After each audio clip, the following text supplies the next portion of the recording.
Oh. Siin on kõik nii külluslik, et mul on isegi raske liikuda. Ma tahaksin noor olla, ma tahaksin laps olla. Tahaksin kõiki neid kaisukaid endale kaisu võtta. Sellepärast, kui mina noor olin 70-ndatel, siis ei olnud poest midagi saada ja tule siia. Ja ma mäletan, kui ema, ma ei tea, kus ta sai, tõi oma kõige armsamale lapsele mulle ühe apelsiini. Võta pojake, see on apelsiin. See oli nii ilus. Päike minu käes. Kui küünega sinna väike pragu suruda, ta lõhnas nii hästi, et ma ei raatsinud seda ära süüa.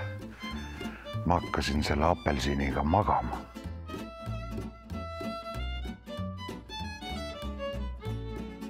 See apelsiin oligi minu esimene kaisukas.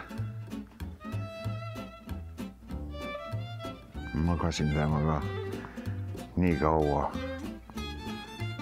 kuni ta läks mädanema.